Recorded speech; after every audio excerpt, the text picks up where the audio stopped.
हुदहुद ने सोचा कि उसे फौरन हजरत सुलेमान अलैहिस्सलाम से मिलना चाहिए। वो कांपते हुए उनके खेमे की तरफ उड़ा। उस वक्त नबी खाना खा रहे थे। हुदहुद खिड़की से अंदर गया और चुपके से मेज के करीब बैठ गया। वो हजरत सुलेमान अलैहिस्सलाम के हाथों से दूर रहने की कोशिश कर रहा था। वो खौफ से सर झुकाए हुए था। उसने आहिस्ता से सलाम किया और अदब से सर उठाया, मगर उसकी नजरें सुलेमान अलैहिस्सलाम के हाथों पर ही जमी थीं। बात करते हुए भी वो सिर्फ नबी के हाथ देख रहा था। उसने फैसला किया कि उसे ही पहले बोलना चाहिए। उसने अपने सरदार से बहुत कुछ सीखा था और जानता था कि सुलेमान अलैहिस्सलाम का दिल जीतने का बेहतरीन तरीका साफ और सच्ची बात करना है। मेरे मालिक, मैं आपके लिए एक दूर दराज मुल्क की एक ऐसी कौम की अहम खबर लाया हूं जिसके बारे में आप नहीं जानते। मैंने देखा कि सबा की एक औरत अपनी कौम पर हुकूमत करती है। वो एक अजीम तख्त पर बैठती है और उसके पास सब कुछ है जो किसी हुक्मरान के पास हो सकता है। हुदहुद ये जाहिर कर रहा था कि उसकी देर से आने की वजह अहम थी। वो एक हसास मिशन पर था। हजरत सुलेमान अलैहिस्सलाम ने फरमाया, यकीनन हमें जांचना चाहिए कि तुम जो कह रहे हो वो सच है या नहीं। मैं एक खत लिखूंगा, तुम उसे लेकर जाओगे और देखना कि वो लोग कैसे जवाब देते हैं। हुदहुद ने मेहरबंद खत लिया और तेजी से सबा की तरफ उड़ गया। जब वो पहुंचा तो खत को अपनी चौंच में लेकर खुली खिड़की से अंदर गया और पर्दे की सजावट के पीछे छुप गया। उसने देखा कि रानी अपने बिस्तर पर सो रही है। उसके बाल तकिए पर बिखरे हुए थे। उसका चेहरा बहुत खूबसूरत था। उसकी खूबसूरती हैरानकुन थी। हुदहुद ने सोचा कि अगर हजरत सुलेमान अलैहिस्सलाम की फौज सबा की कौम से लड़ेगी तो नतीजा साफ है। रानी ताकतवर है, मगर नबी की फौज को नहीं हरा सकती। उसकी कौम बहुत आसानी से मगलूब हो जाएगी। हुदहुद सोच रहा था कि क्या वो अभी खत गिरा दे या पहले रानी के मुकम्मल जागने का इंतजार करे। इतने में रानी ने अपनी आंखें खोली और अपने सामने खत देखा। वो फौरन उधर उधर देखने लगी, लेकिन कोई नजर नहीं आया। घबराकर उसने खत उठाया और चुपके से पढ़ा। यह पैगाम सुलेमान अलैहिस्सलाम की तरफ से है, अल्लाह के नाम से जो बड़ा मेहरबान निहायत रहम वाला है। रानी गुस्से में आ गई और दोबारा उधर उधर देखने लगी कि यह खत लाया कौन है। उसने पहरेदारों को बुलाया और कहा, किसकी हिम्मत हुई मेरे कमरे में आने की? ये किसने किया? पहरेदार हैरान रह गए। उन्होंने कहा कि कोई भी कमरे में नहीं आया। वो अपनी तलवारें लिए और आंखें खोलकर पहरा दे रहे थे। उन्होंने कसम खाई कि कोई भी रानी के कमरे के पास नहीं आया। उस बीच हुदहुद परिंदा एक छोटे से सुराख में छुपा हुआ सब सुन रहा था। रानी बिल्कीस चलाई, तो ये खत आया कहां से? उसने खत हाथ में उठाकर दिखाया। पहरेदारों ने अंदाजा लगाने की कोशिश की, लेकिन किसी ने भी खत लाने वाले को नहीं देखा था। वो उलझन में थे और कुछ कह नहीं पा रहे थे।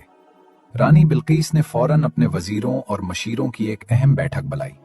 बैठक में रानी बिल्कीस ने कहा, मेरे मशीरों, मुझे एक बहुत अहम खत मिला है। ये सुलेमान की तरफ से है। वो अपने खत की शुरुआत अल्लाह के नाम से करता है, जो बड़ा मेहरबान और रहम करने वाला है। वो कहता है कि मेरे पास बगैर गुरूर के आओ। आप लोग क्या सोचते हैं, हमें क्या करना चाहिए? एक मुशीर ने कहा, उसका मतलब है कि बादशाह सुलेमान चाहता है कि हम उसके सामने सर झुका दें। ये तो जंग की दावत जैसी बात लगती है, हमें लड़ना चाहिए। दूसरे ने कहा, हम ताकतवर हैं, आओ अपनी ताकत दिखाते हैं और जंग करते हैं। ज्यादातर मुशीरों ने जंग की हिमायत की, लेकिन एक दाना मुशीर ने अचानक पूछा, वो पैगाम लाने वाला कहां है जो ये खत लाया? वही हमें सुलेमान की असली मंशा समझा सकता है। रानी बिल्कीस ने जवाब दिया कि वो नहीं जानती।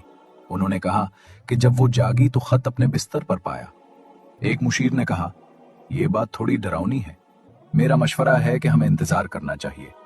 अगर सुलेमान इतने अजीब और ताकतवर तरीके से बगैर किसी पैगाम रसा के खत भेज सकता है, तो कौन जानता है कि वो जंग में कितना ताकतवर होगा। इसलिए हमें इंतजार करना चाहिए।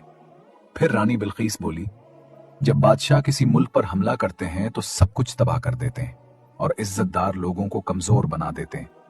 मुझे डर है कि हमारे साथ भी ऐसा ही ना हो जाए। मेरा मशवरा है कि हम तोहफे भेजें और फिर देखें कि क्या जवाब मिलता है। किसी ने एतराज नहीं किया, इसलिए इसी मशवरे को मान लिया गया। हुदहुद परिंदे ने पूरी बातचीत सुनी। बैठक खत्म होते ही वो उड़ गया। रानी के सल्तनत में ऐलान किया गया कि तोहफा सोने और जवाहरात से बनाया जाएगा, चाहे जितना भी खर्च हो। वो शानदार होना चाहिए। उन लोगों ने रानी से कहा, सुलेमान बहुत ताकतवर और डरावना आदमी है। सिर्फ बहुत कीमती तोहफा ही उसे खुश कर सकता है। हमारा मुस्तकबिल उसकी मर्जी पर मुनहसिर है। सल्तनत के कारीगर दिन रात काम करने लगे। उन्होंने कई कीमती चीजों का इस्तेमाल किया। आखिरकार तोहफा तैयार हो गया। ये एक सोने की थाली थी जिसके किनारों पर सोने और जवाहरात से बनी हुई 2 भेड़ियां थीं। जब रानी बिल्किस ने यह खूबसूरत और कीमती तोहफा देखा तो वो खुश हो गई। उसने अपने पैगाम रसा को तैयार किया कि वो उसे सुलेमान तक पहुंचाए। साथ में अपनी फौज के एक कमांडर को भी भेजा ताकि वो सुलेमान की फौज की ताकत का अंदाजा लगा सके। उन्होंने अपने संदेश वाहकों से कहा, पता करो कि सुलेमान असल में हमसे क्या चाहता है और इसकी फौज कितनी ताकतवर है। हजरत सुलेमान अलैहिस्सलाम को पहले ही हुदहुद के जरिए रानी की बैठक की खबर मिल चुकी थी। हुदहुद सल्तनत की सरहद पर उड़ते हुए पैगाम रसा के काफिले को देख चुका था और जल्दी से सुलेमान अलैहिस्सलाम को इत्तला देने गया। सुलेमान अलैहिस्सलाम समझ गए कि रानी तोहफे भेज रही है और इसका असल मकसद उसकी मंशा और फौजी ताकत का अंदाजा लगाना है। इसलिए सुलेमान अलैहिस्सलाम ने हुक्म दिया कि इसकी फौज तैयार हो जाए और रानी के कासिदों के इस्तकबाल के लिए कतार में खड़ी हो। उन्होंने अपने आदमियों को भी भेजा कि वो पैगाम रसा से मिले।